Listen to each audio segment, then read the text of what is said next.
আমাদের হাতে টাইম নাই, অথচ আমার এই মূল্যবান টাইমের একটা ভাগ ফেসবুকে পায়, ইউটিউব পায়, ইন্টারনেট পায়, খেলোয়াড় পায়, গায়ক গায়িকা পায়, নায়ক নায়িকা পায়, বন্ধু বান্ধব পায়, শ্বশুর শাশুড়ি পায়, সন্তান পায়, বিবি পায়। আরে পায় না কেবল মালিক।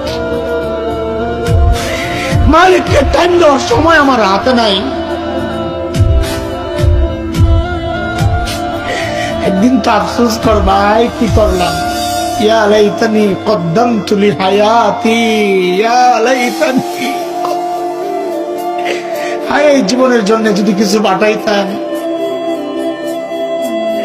এই দেখ আমার দিকে তাকা, আমি তো এখন আফসোস করি, আরে যৌবনের 32টা বছর শেষ করলাম, আরে কি করলাম। প্রতিদিন যদি একবার করে সুবহানাল্লাহ পড়তাম তো আমল নামায় কতগুলো সুবহানাল্লাহ জমা হইত। আরে 2 রাকাত করে নফল নামাজ যদি পড়তাম তো আমল নামায় কতগুলো নফল নামাজ জমা হইত। কি করলাম, কই কই ঘুরে ঘুরে টাইম শেষ করলাম।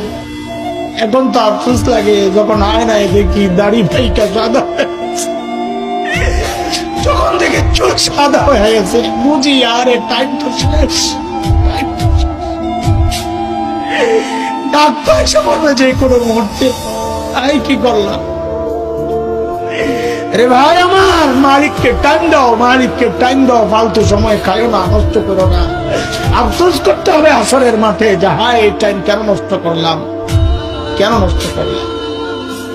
আখিরাতের পুঁজি বানাও, আখিরাতের পুঁজি বানাও। পুঁজি তো বানাইছি, কিন্তু ওই গাট্টির মধ্যে ওই আমল নামায় শুধু গুনার গুনাহ গুনাহ। পুঁজি এমন পুঁজি বানাইছি যে পুঁজি আমার জাহান্নামে নিয়ে যাবে।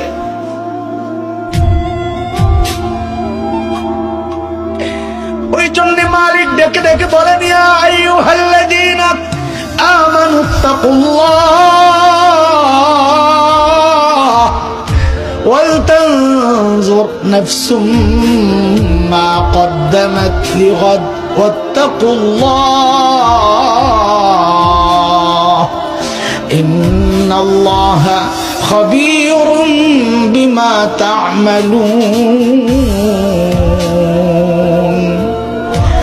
প্রত্যেকের উচিত আখিরাত নিয়ে চিন্তা করা, যে আমরা আখিরাতের পুঁজি কি, কামাই কি, সম্বল কি। এই মাহফিলগুলো কেন আয়োজন হয় ভাই? আয়োজন হয় এই জন্যে যে আমি আখিরাত নিয়ে একটু চিন্তা করব, যে আমার আখিরাতের কি অবস্থা, মালিকের সাথে আমার সম্পর্কের অবস্থাটা কি, না দূরে সরে আছি। হ্যাঁ, আজকে থেকে প্রতিজ্ঞা করি ইনশাআল্লাহ মালিককে সময় দিব, ইনশাআল্লাহ মালিককে সময় দিব ইনশাআল্লাহ। হ্যাঁ বলে না ইনশাআল্লাহ। 2টা ওয়াদা দেই, গুনাহ করব না ইনশাআল্লাহ, গুনাহ হয়ে গেলে গুনাহ রাখবো না ইনশাআল্লাহ। ইনশাআল্লাহ আল্লাহ তাআলা আমাদের জীবনকে পবিত্র বানায়া আজকের এই মজলিস থেকে নতুন এক জীবন শুরু করার পাক্কা ইরাদা নিয়ে ঘরে ফেরার তৌফিক দান করেন, এবং ঠিক ওইভাবে চলার তৌফিক দান করেন। আখিরাতের জন্য যেমন প্রস্তুতি দরকার ঠিক তেমন প্রস্তুতি গ্রহণের তৌফিক আল্লাহ দান করেন, আমিন।